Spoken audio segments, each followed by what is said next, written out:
A big game, which I think should have been a primetime game in the Bills and the Ravens game. It was pretty early. I mean, it was nice that it was early because then we don't have to wait all day for it and watch a bunch of other football games that may not be too interesting. But Bills Ravens, the Bills come out on top. They beat the Ravens 23-20, and lot of questions, a lot of drama in that game, a lot of things to talk about.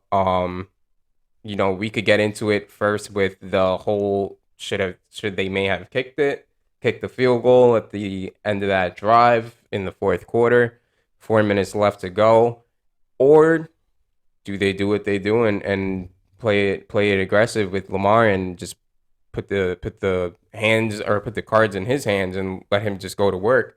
But I mean, overall, like starting out, I mean, as a Ravens fan myself, it was phenomenal to just see them just blow them out. It was 20-3 at some point, and it's like at that point, I was like, all right, I could watch different games, relax a little bit, and not be so tied into the game. But again, Josh Allen just showed resiliency. He showed, all right, let's just take it one drive at a time. Let's just get some points while we can. And a big part of this whole game getting out of hand, I think, was before the first half. They let a touchdown, like there was a 2 minute drive. Josh Allen drove down the field. They instead of letting a field goal, even that you don't want to give up a field goal. But again, it's tough to give up a complete touchdown and then go back into the half and give them the ball back. So Yeah, and this is a game that, we actually kind of talked about this on Sunday. It's a tough loss if for the Ravens, because they were up 20-3 in this game. But man, the Bills, I mean, the Bills might be the best team in the NFL right now. Solid all around, offense and defense. And they find a way to come back and win this game. Um, you know, it was not great conditions. It was, wet and muggy outside, and the Ravens really took advantage of that in the first half. The Bills were able to strike back with that touchdown to kind of end the half and go into the second half, being able to build on something. yeah, But yeah, I mean, whatever decisions they made, I think you got to live with it as a Ravens fan and say, hey, we were up. There were some positives and that you were up on maybe the best team in the NFL. What can you do to improve so that way it doesn't so happen you again. don't blow that lead again? Luckily, this is the regular season. This is a team that decent chance you might run into in the postseason. You saw what they can do. You also know that you can handle business yourself, right? They were able to defensively hold up against them. I mean, really, especially the first quarter, the Bills couldn't get anything going. Yeah, the Bills they were struggling. The Ravens defense looked stellar. I think what the Ravens do need to work on though is being a one. I mean, you have to be able to close out games. This is the second game, and it's literally only week four. So it's like you blew two games. You did hypothetically speaking, the Ravens could be 4-0 right now. Hmm.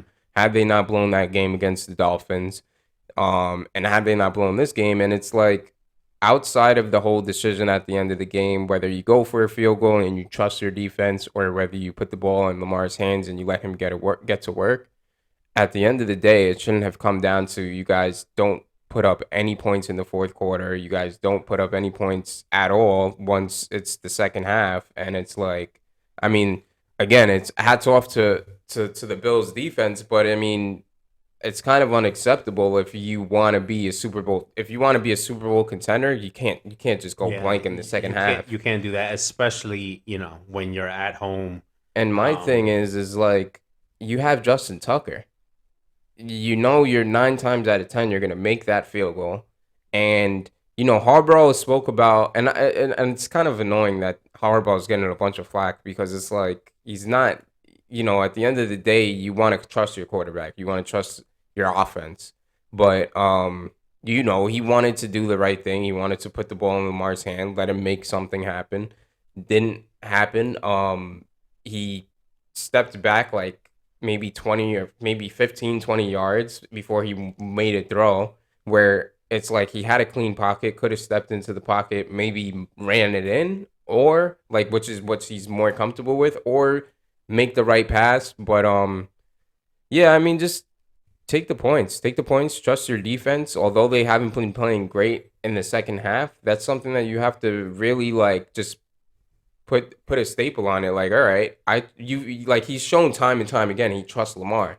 So at this time that all right, I trust my guys on defense, and it didn't happen, and obviously the end result was the Bills in 23-20. But I mean that's part of the reality that that he has to live with, and that he has to maybe adjust and further in the future games that they have. So we'll see what happens though. So next up, we have the Chiefs and the Bucks. That was a pretty like just fireworks and offense kind of game. The Bucks obviously showed a little bit of struggle. The Chiefs came out on top, and Mahomes was able to tie up that series with Brady, and now they're in a 3-3 kind of matchup. So, Yeah, what's your thoughts on that yeah. I game? mean, you know, this was, the Chiefs were on the road here. They roll into Tampa, and man, Mahomes just had a bunch of moments in this game, like just Mahomes type of Spinning things, and right? I yeah, mean, he's just, spinning and tossing balls and and they're just getting touchdowns no matter what he yeah, it's does. just And like I mean, look, you put up 41 against a Bucks defense. That's a pretty good defense. yeah. I mean, they've been like I'm pretty sure they're the number one defense in points allowed. So Well, or they're not number, anymore yeah. after Well, giving up after that, 41. But they going in, definitely are. yeah, they But were definitely a high ranked defense. And Mahomes and the Chiefs come in. Kelsey does what he does, right? And they have things clicking on all cylinders. And Brady, he played a decent game, but when you playing down and always trying to come back, it just yeah, puts it's a a lot more lot of pressure. pressure on the quarterback. They were still able to make some plays and make things happen, but just fall back with too much of a hole to climb out of. And really, this game finished 41-31. It was a little bit not as close as what that score As what it suggests says, if yeah. it wasn't for some late scores by the Bucks here. So It's kind of weird too because like, well, not weird, but it's interesting to see how Pat Mahomes is adjusting without a Tyreek Hill, because obviously I think if you're a franchise and you're asked, do you want Tyreek Hill or Travis Kelsey? I think more often than not, GMs would rather take Travis Kelsey because it's a lot more. You get a lot more from running and run blocking, and you obviously get the receiving end. And he's just a stellar tight end. He's shifty. He does what he does, but not being able to have that vertical threat, not being able to take the top off of the defense and open up a lot more in the middle and open up a lot more on the outside of the numbers, it leaves a lot to determine for Pat Mahomes. And throughout this season, he's shown like he can make progressions, he can go through progressions, take his time. And it seems like, I mean, obviously last game there was a lot of like spinning around, a lot of improvising, but you can see he's going through progressions. He's actually going through reads. He's taking his time stepping into the pocket rather than rolling out, scrambling. And again, there's nothing wrong with scrambling, but as a head coach or as a GM, you literally want your quarterback to stay safe by all means as much as he can, and just let his playmakers make plays. And it seems like that's what he's doing this season, which is great to see considering he doesn't have Tyreek. yeah, and I think obviously they knew coming into the season they didn't have Tyreek anymore, and I think you got to give a lot of praise to Andy Reid for making things easy and finding ways to get and scheme other guys open. So it's not that you feel such a drop off without having that great playmaker in Tyreek Hill, that you're able to utilize the weapons that you have and still put your offense in position to succeed. And Patrick Mahomes does a lot, but sometimes as a coach, you do have to make it easy for some guys, and don't make it hard if you don't have to. And I think Andy Reid has shown offensively he's able to find ways to create mismatches, put guys in space, and take advantage of those sorts of things. Yeah, I think he's just a great offensive mind, and that's the benefit of having him as a head coach. And moving on to another great offensive mind. I mean, it didn't translate in the game that just transpired with the 49ers and the Rams. Sean McVay and the Rams, they seem to struggle a little bit against, obviously, the 49ers. It seems to be their kryptonite. They only beat them last year in the playoffs. They got swept in the series last year, and the way that it looked last night, it does look like they're trending in the same direction. Again, there's still a lot of questions going on, but the Niners took care of business 24-9. They were able to run the ball, utilize the run, just rally against the Rams, and they were able to do what they had to do. And with the Rams, what seems to be the thing is just get the ball to Cooper Kupp, let him go to work, and let's see what we could do. They're incorporating their run a little bit more, and they're incorporating Allen Robinson a little bit more. But again, the absence of Odell, the absence of Robert Woods. Robert Woods, and just not being able to have those kind of weapons, it kind of restricts Matthew Stafford a little bit. And then the 49ers, they played great on defense. They played great on offense. I think Jimmy Garoppolo's picking it up again. He didn't have OTAs with them because I don't think he anticipated on staying with them. I think everybody at the end of the season pretty much thought that was Jimmy G's last game, and the decision was made. Trey Lance is the guy. Trey Lance goes down, Jimmy G steps up, and um he's just looked great. He looked great last night. So Yeah, I mean, for the 49ers, this is a really great win. They were able to, they had the Rams come into their building, and they kind of they kind of won in almost every aspect of this game. I mean, the Rams are a team that, you know, they just haven't looked the same as they did last year. Pretty yeah, much this whole season, right? I mean, you come in, you get blown out by the Bills in the second half of your first game. You win a closer game against the Falcons. I mean, the Rams, they just don't look the same as last year. It's probably because, as you mentioned, the lack of some of those weapons coming back. Matt Stafford also just looks like he's not the he's not same healthy right now. quarterback right now.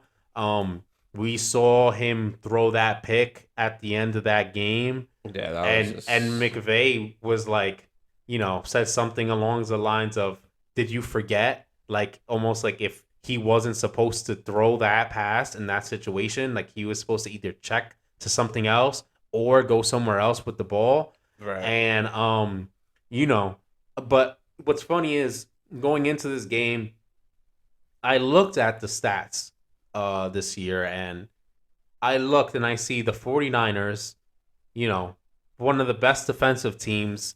I think they were like second best in pass offense, Right. right? I think they were best in rush offense. I'm sorry. Pass, they were second best in pass defense, number one in rush offense coming into this game. I'm looking at this game.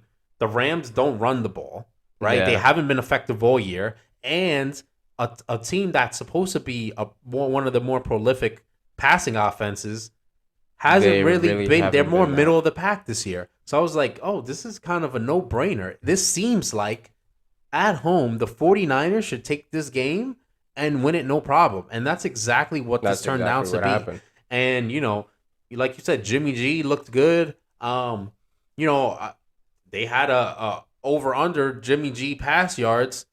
I took the under on the most, right? 230. Jimmy G goes over, right? Yeah. Partially due to, Debo having some big plays, catching the ball when they're going for picks, and he takes it to the house and things like that. But man, And the I think he's 49ers just just getting played a great started. game. Yeah, the 49, you know what I like about the 49ers? I like that, and this is where it's kind of, I mean, it's obviously they jumped up to get Trey Lance, but it's like they rally with Jimmy Garoppolo. You can see the body language of every teammate. Debo Samuels, he obviously loves Jimmy G. Um, George Kittle, basically almost the whole team. And it's like when you have that, that's kind of like an it factor. And I think Jimmy G I mean, he also, you have to realize, like, he went against a great defense last week against the Broncos. Um, he had very little time to prepare with this team. He didn't anticipate it. I'm sure he anticipated on being traded prior to the season, and then on top of that, it's like he did have surgery. So it's like to come back from that surgery, it takes some time to get accommodating to. And I think Jimmy G is he's gonna progress. He's gonna have some games here and there where there'll be some struggle, but it's good to see the Rams. I mean, not the Rams. It's good to see the Niners back in competition and possibly be divisional winners. Who knows? I mean, we don't know what the outcome could be. So